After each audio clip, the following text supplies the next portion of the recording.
AE உள்ளிட்ட அதிகாரிகள் அந்த தொழிற்சாலை மற்றும் அந்த பைப்லைன் அமைந்திருக்கின்ற பகுதியை ஆய்வு மேற்கொண்டாங்க. அப்படி ஆய்வு மேற்கொண்டவுடன் 27/12/2023 அன்று தமிழ்நாடு மாசு கட்டுப்பாட்டு வாரியம் உடனடியாக அதனுடைய உற்பத்தியை நிறுத்துவதற்காக உத்தரவிடப்பட்டு அதன் தொழிற்சாலை இயங்குவது நிறுத்தி வைக்கப்பட்டுள்ளது என்பதை தெரிவிச்சுக்கிறேன்.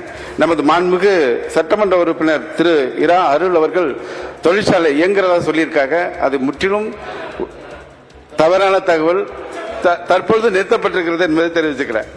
அதே மாதிரி மாண்புமிகு தமிழ்நாடு முதலமைச்சர் அவர்களுடைய உடனடி நடவடிக்கையின் அடிப்படையில் 27/12/2023 அன்று தமிழ்நாடு மாசு கட்டுப்பாட்டு வாரியம் தமிழ்நாடு மாசு கட்டு வாரியத்தினுடைய உறுப்பினர் செயலர் உள்ளிட்ட 7 பேர் உள்ள ஒரு டெக்னிக்கல் கமிட்டி அமைக்கப்பட்டது.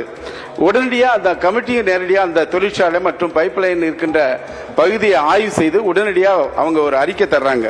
அந்த அறிக்கையை என்ன சொல்லியிருக்காங்கன்னா, அந்த பைப்லைன் பார்த்தீங்கன்னா 2.5 கிலோமீட்டர் தான். அந்த முக்கிய பரிந்துரை என்னன்னு பார்த்தீங்கன்னா, தொழிற்சாலையில் கடலுக்கடியில் தற்போது அமோனியா கொண்டு செல்கின்ற குழாய்களுக்கு பதிலாக நமது மாண்புமிகு சட்டமன்ற உறுப்பினர் அண்ணன் செல்வ பெருந்தகை சொன்னது மாதிரி புதிய குழாய்கள், அதிநவீன கண்காணிப்பு தானியங்கு கட்டுப்பாட்டு கருவி, new pipeline with automatic tripping system அமைக்கணும்னு சொல்லி இருக்கிறேன் என்பதை தெரிவிச்சுக்கிறேன்.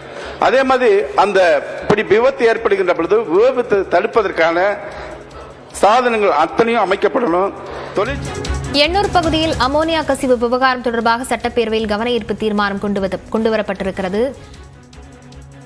இழப்பீட்டை ஏன் வழங்கக்கூடாது என கேட்டு கோரமண்டல் நிறுவனத்திற்கு கடிதம் அனுப்பப்பட்டிருப்பதாகவும் அமைச்சர் மெய்யநாதன் சட்டமன்றத்தில் தெரிவித்திருக்கிறார். இது தொடர்பான விவரங்களை பின்னர் வரும் செய்திகளில் பார்க்கலாம்.